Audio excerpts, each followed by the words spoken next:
3 जनवरी 2026। एक ऐसी तारीख जिसने दुनिया का ध्यान अचानक वेनेजुएला की तरफ खींच लिया। एक ऐसा सैन्य हमला हुआ जिसने सबको चौंका दिया। तो आज हम इसी हमले की एक एक परत को खोलेंगे, समझेंगे कि उस रात असल में हुआ क्या था, ये सब हुआ क्यों और इसके दूर तक जाने वाले मायने क्या हैं। चलिए इस पूरी कहानी को वहीं से शुरू करते हैं जहां से इसकी पहली गूंज सुनाई दी थी, कराकस की जमीन से। सोचिए जरा, आप उस रात वहां हैं और अचानक सब कुछ कांपने लगता है। सीएनएन के संवाददाता के ये शब्द सिर्फ एक न्यूज रिपोर्ट नहीं है, ये उस खौफ और अफरा तफरी का सीधा एहसास कराते हैं जिसका सामना वहां के लोगों ने किया। ये बिल्कुल साफ था कि ये कोई छोटी मोटी झड़प नहीं, बल्कि एक बहुत बड़ी और सोची समझी कार्रवाई की शुरुआत थी। तो सबसे पहले ये देखते हैं कि उस रात और उसके ठीक बाद के कुछ घंटों में क्या क्या हुआ। इस मिलिट्री ऑपरेशन की पहली तस्वीर आखिर थी कैसी। घटनाक्रम बहुत तेजी से आगे बढ़ा।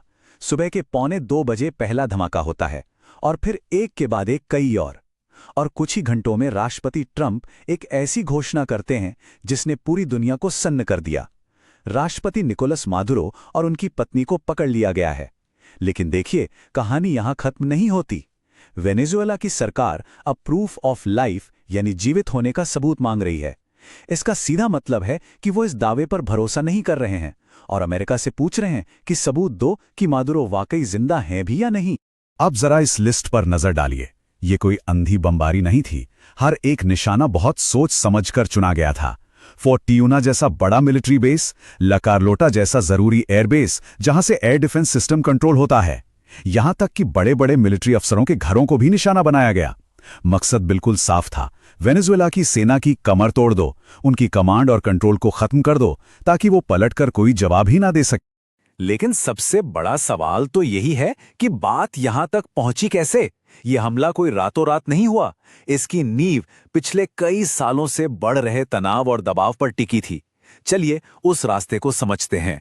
ये नंबर देखिए, $50 मिलियन। ये सिर्फ एक इनाम की रकम नहीं थी, ये एक पैगाम था, एक साफ संदेश कि अमेरिका मादुरो को सत्ता से हटाने के लिए किसी भी हद तक जाने को तैयार है। ये एक आंकड़ा दोनों देशों के बीच तनाव की गहराई को दिखाता है।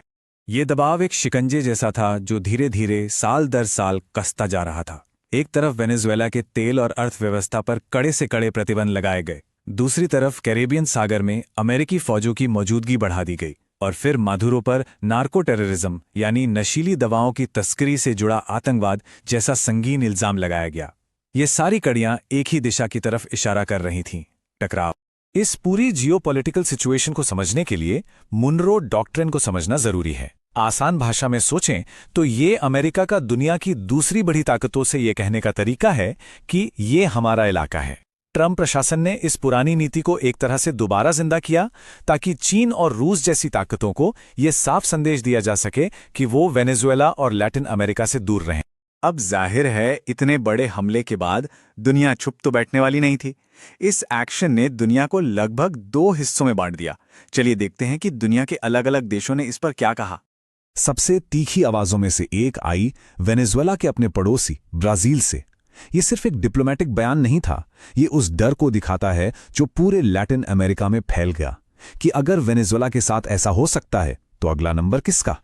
वहीं अमेरिका के पुराने साथी जैसे कि यूरोपीय संघ ने बहुत नपातुला जवाब दिया। उन्होंने सीधे सीधे हमले की निंदा तो नहीं की, लेकिन अंतर्राष्ट्रीय कानून और संयुक्त राष्ट्र के नियमों का जिक्र करके अपनी चिंता जरूर जाहिर कर दी। और यहां एक बहुत दिलचस्प बात सामने आई। यहां तक कि वो लोग भी जो मादुरो को सत्ता से हटते देखना चाहते थे, उनमें से कई लोगों को ये तरीका पसंद नहीं आया। उनका मानना था कि अगर कुछ करना ही था तो सबको मिलकर करना चाहिए था, किसी एक देश का ये एक तरफा एक्शन नहीं होना चाहिए था। ये चार्ट दुनिया के इस बटे हुए नजरिए को बिल्कुल साफ दिखा रहा है। एक तरफ रूस, चीन, ब्राजील जैसे देश हैं जो इसकी खुलकर निंदा कर रहे हैं, बीच में यूरोपीय संघ और ब्रिटेन जैसे सहयोगी हैं जो बहुत चिंतित हैं, और फिर कुछ गिनी चुनी आवाजें हैं जो दबे छिपे तरीके से इसका समर्थन कर रही हैं। साफ है, दुनिया इस मुद्दे पर एकमत नहीं है। तो अब सबसे बड़ा सवाल, व्हाट हैपन्स नेक्स्ट? आगे क्या? इस एक घटना के नतीजे सिर्फ वेनेजुएला तक ही सीमित नहीं रहने वाले। इसका असर पूरे इलाके पर और शायद पूरी दुनिया की राजनीति पर पड़ेगा। देखिए, इस पूरे एक्शन के केंद्र में एक बहुत बड़ा कानूनी और नैतिक टकराव है। ये क्लासिक केस है जहां एक देश की राष्ट्रीय सुरक्षा दूसरे देश की संप्रभुता यानी आज़ादी से टकराती है। अमेरिका कह रहा है कि यह उसकी सुरक्षा के लिए जरूरी था, जबकि बाकी दुनिया कह रही है कि अंतर्राष्ट्रीय नियमों का खुला उल्लंघन है। सवाल यही है कि कौन सी रेखा ज्यादा मायने रखती है। इस हमले के बाद के हालात बहुत नाजुक हैं। सबसे बड़ा खतरा है पावर वैक्यूम का। मतलब जब ये तय नहीं होता कि देश कौन चलाएगा तो गृह युद्ध का दरवाजा खुल जाता है। कोलंबिया जैसे पड़ोसी देश इस बात से परेशान हैं कि लाखों शरणार्थी उनकी सरहदों पर आ सकते हैं। दुनिया के मंच पर अमेरिका का रूस और चीन से टकराव और ज्यादा तेज होगा।